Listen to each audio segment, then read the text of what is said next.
listeners to the BizBlend podcast, where business meets real, raw talk and strategy meets soul.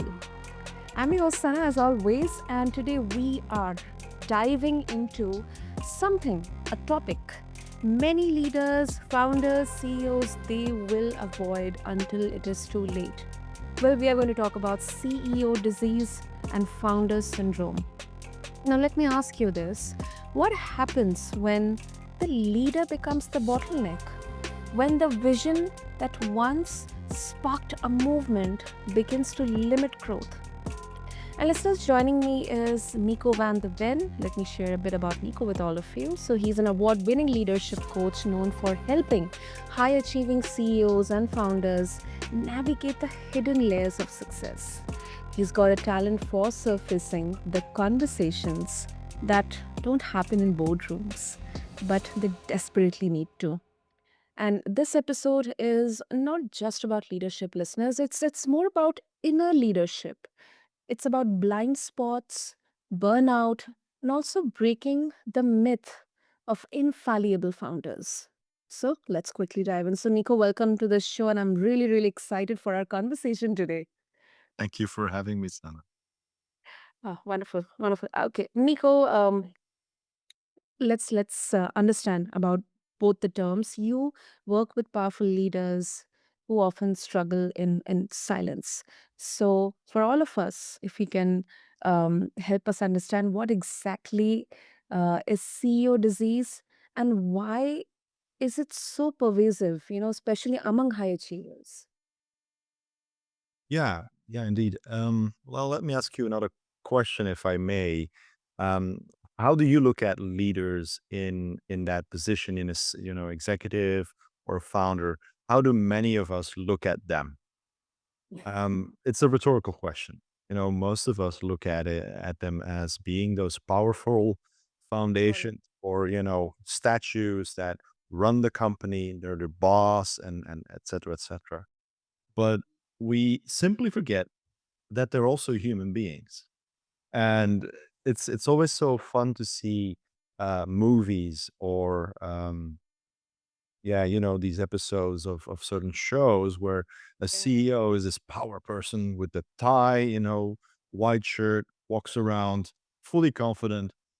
But if we know who they really are, you might be astonished. You have to remember that everybody's been that 8-year-old little boy or girl who was thinking of becoming a prince or a princess or a police officer or fireman or whatever it might have been at that point in life. And life kind of takes care of some things where you grow up and you come into a point where you become the leader. And that could be CEO or a founder. It's depends, of course, on how life gives you things or how you achieve things. And that's where True. it kind of comes in that a lot of people who come into that position, they've kind of flown into it or Mhm. ended up into it. Um, it sounds like it sounds like it's kind of luck, but it's not. It's something that they were striving for, and it's also influenced by the image or the perception that we as a community, as everyone has of those positions, as if we are in control and we are the master of the game. It's like in chess, there's one person who's actually making the moves that will win Mhm. the game. But on the other side, there's somebody thinking deeper and knows I'll abide my time and step in when it's necessary and win the game from there. So it's kind of unknown what goes on in those minds. What I found at some point is I talked to a lot of leaders in very high level companies. Um, I don't touch the Fortune 500 stories because that's a completely different story. But I do talk to a lot of leaders who've made $1 million companies, so 7 figures, even 8 figures, and so on. But what comes down to, and it's every time it's the same kind of thing, they are still that little boy and girl who wants to be recognized at some points. And how that manifests itself is sometimes within the symptoms that I call or I bring up from these two terms, so CEO disease or founder syndrome. And when we look at CEO disease, for instance, it usually, and you can apply this to founder syndrome as well, but most of the people that feel isolated are in a C level. Why is that? One of the biggest reasons is that they have more bosses than any other person in a company does.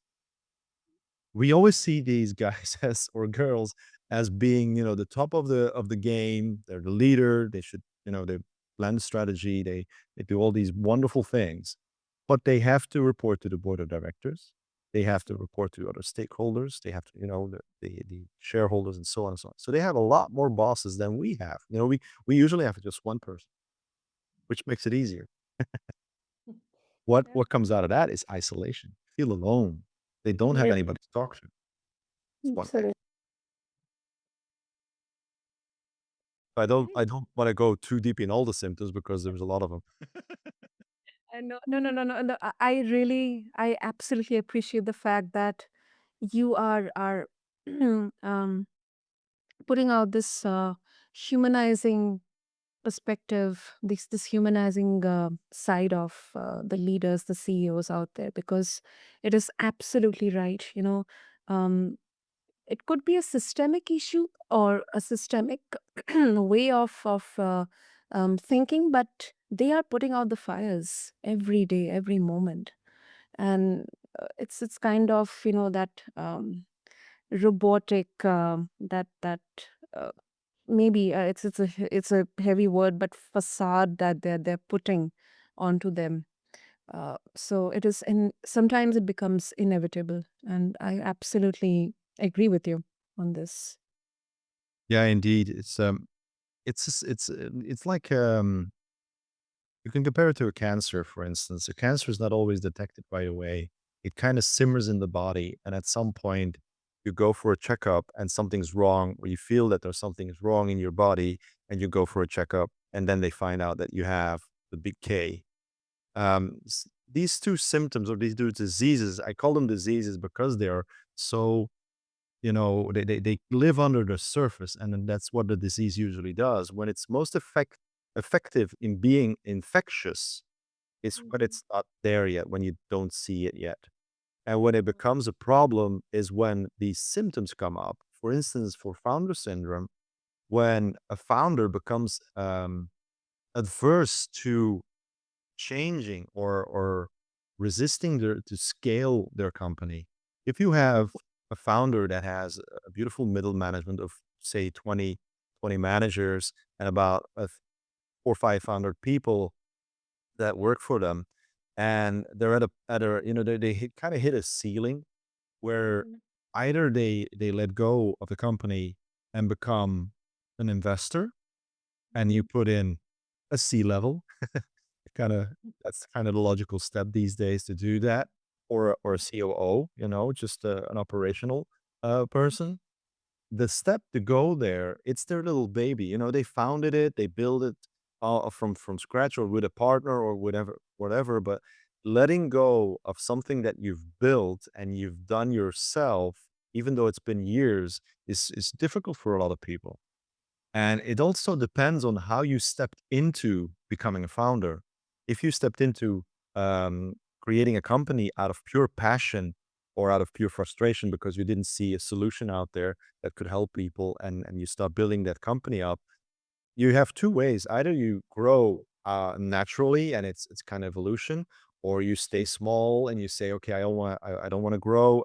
I want to be focused on specific issues and stay small. That's everything's fine, we don't have to grow. We don't have to do all these amazing things. But if your mindset is, I want to have the most impact in the world, then you also take into account that you might need to expand to other countries and so on. For a lot of founders, the step going from I am a company and I need to go to the next step is it's a very big leap. It's not even, and they are used to spending money, investing, and so on. But taking that step, that's a whole different story, and it's an internal war. Nobody will notice this. That's the horrific part of it. It's like they keep this to themselves because if they talk to somebody about it, they might need to take those steps. They might need to go to a specific company that might find somebody to take that position and so on. And they might need to let go of those little things that they've loved doing all this time. They might not even been good at it, but it's still something that they love doing. So there's a lot of different levels in that. And what usually happens is they come to a breaking point where they see a lot of people leaving the company, for instance. That's sometimes an effect that subliminally or subconsciously people start notice that there's something wrong with their leader. And it's not always literally that they see it in writing or in the attitude. They realize that the company is stalling. And that's where the leader should realize I need to do something about it. Now, how I approach these things is I don't act as a confidant, but I am a confidant, which means that all conversations that come into my office are kept in my office. I don't have people writing, what do you call it? Reviews or anything like that, because all the information needs to be 100% confidential. I have a, my business is based on trust. So if I use anybody's name within marketing or whatever, it's not okay. My role is to be completely silent and listen to the stories and make them realize that something's going on. That and let them flow into the decision of, oh, hold on, I'm actually the bottleneck. It's like you mentioned in the intro, the question is very, very prevalent and very important to ask yourself in whatever position that you are with your company. If you're a starter, just think about, where do I want to go? You'll never know, by the way. It's always something that flows and changes all the time. But doing this regularly helps you, touch base with your inner self to see if there's any conflict going on, because that's where it starts. And then, of course, you can find necessary persons to help you with that. You are like the wise old man. Thank you for the compliment. Nobody knows, but you are back of the curtain. You are silently watching everything, observing everything, listening, and you're also guiding. So that's a tough job. That's a tough job, Yes. Nick. Yeah. Bit frustrating sometimes, but I've learned to appreciate even that. The thing is, you have your Albert Einsteins of the world, Napoleon Hills, and so on, all these figures that have become a household name within personal development or in science or in business or whatever. Andrew Carnegie is the steel king or emperor of the world at some point, and so on. All these names were thrown out there. And at some point in the past, I was thinking like, oh, I want to be like these people. I want to leave a legacy and this and that.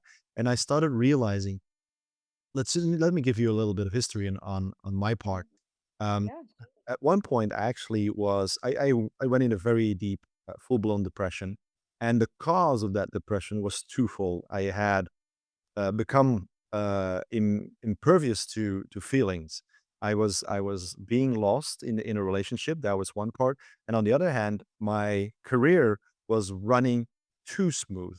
It was going so well. I got all the opportunities I wanted, and success was just, it was a given. It was not something to strive for. I just had success. Um, to a point where I was asking myself, is this really all there is? That was the prevalent question at that time, is like, is this all there is? Am I just going to do this the whole time that I am working? I'm going to just, jump from one leadership position to another, enjoying my time doing it, but what am I doing it for? And it has become so important to me to understand that there is no destination. The voyage is the destination. Each and every day you get up in the morning, your voyage of that day starts, and you don't even know what's going to happen that day, because you can plan your day from 1 minute to the last minute that you go back to bed, or that you decide to stop working or whatever. Um, but there will be continuous change in your schedule. That's the natural effect. That's chaos theory. And what I've learned is, from my past, so I was really deep and I got out of it by using meditation and understanding mindfulness. breathing techniques, and so on.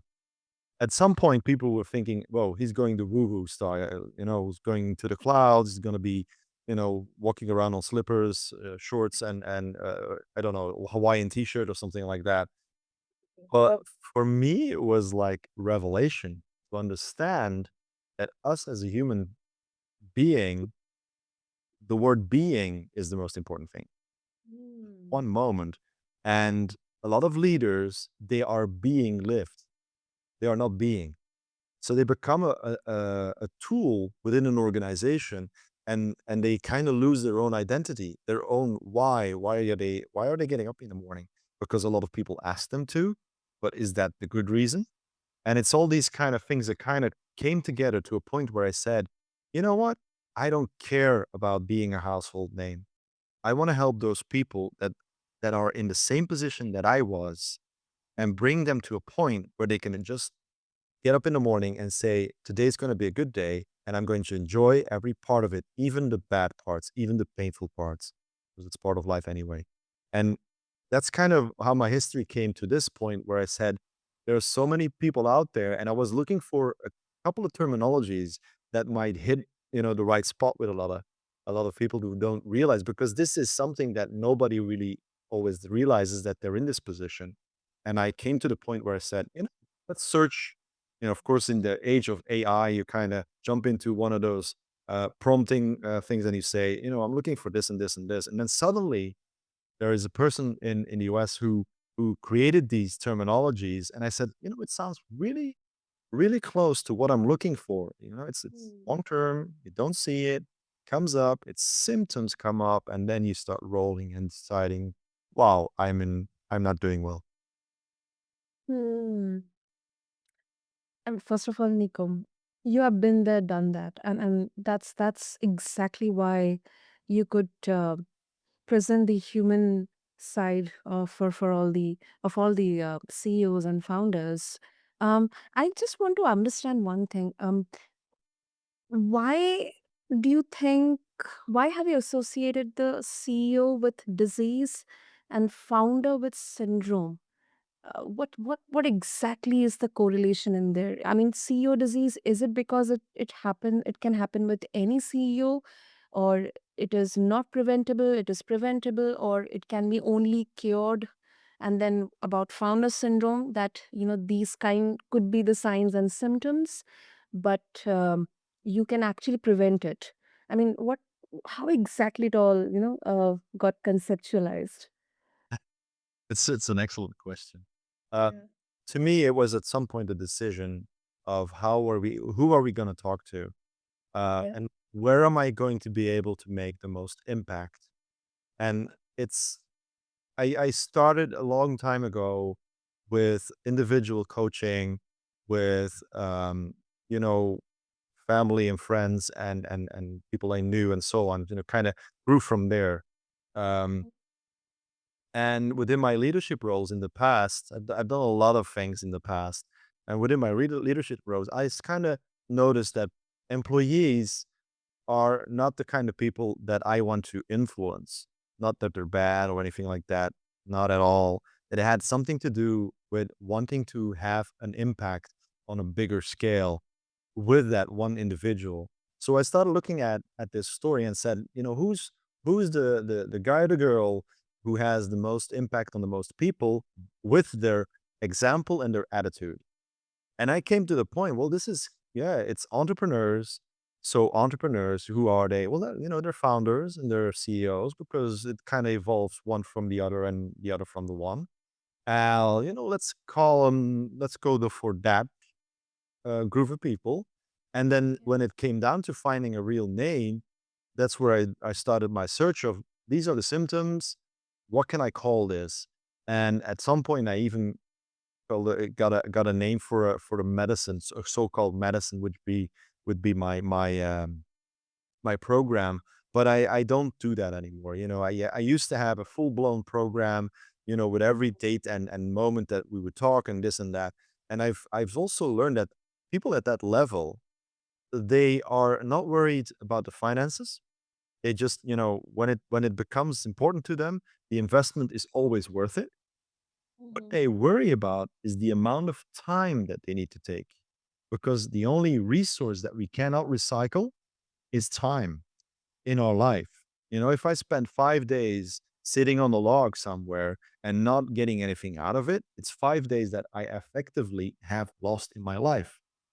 You always lose Mm. something, but it's kind of looking at the contrast. So I just started thinking, okay, what do they need?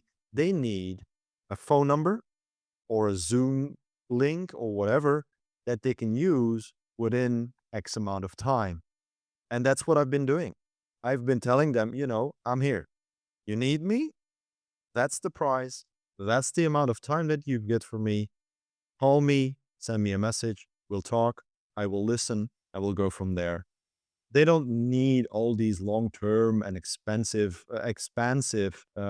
9-month tracks or programs or anything like that. No, they need somebody who listens and who acts on that and gives them feedback, and especially clear and honest feedback. I've had a CEO in a conversation at some point. He was nagging. He was really throwing it out there. Everything was wrong. It was everybody else's fault, and Mhm. this and that. And I at some point I actually I had a little mirror close by all the time because I knew next time he's gonna call, it's gonna happen again. And I picked up the mirror and I put it in front of my camera. And he said, "Something's wrong with the image. There's only your camera is only visible. What's going on?" I said, "If you would have been sitting here in my office, you would have gotten a mirror in your face." And he said, "Well, why?" And I started clearly telling him, look at yourself first. You're the one who's causing the problems. It's never somebody else. If you have a problem in your life, it is you who needs to start with fixing it, not the rest of the world. If you have an issue going on and it's part of you, you're the one, and so on and so on. So I had to be really bluntly honest with him. And he adored me for it. He said, a couple of weeks later, sent me an email, said, "Nick, what you've done, it's just, opened up my eyes, and I now realize that I'm the one who needs to take action," and so on and so on and so on. And that's also one thing. So the time thing, they don't like to spend too much time on things. It has to be efficient and very brutally honest. That's the second thing. Absolutely. Sometimes the truth can be really, really uncomfortable, unsettling, um, and it can hurt you. But it is for our own good, and I absolutely agree with that. Um, Before even pointing out fingers, and I think this is not only relevant for someone in the leadership position, but for every one of us. I mean, yes, everyone will have their fair shares of trials and tribulations, trauma, good or bad. But uh, to be reactive to people or circumstances or events and just blame everything on everyone or every thing else, that definitely is representative of a that's what we call victim mindset. Yeah. um, It, so that's quite a great example, a good example, Nico.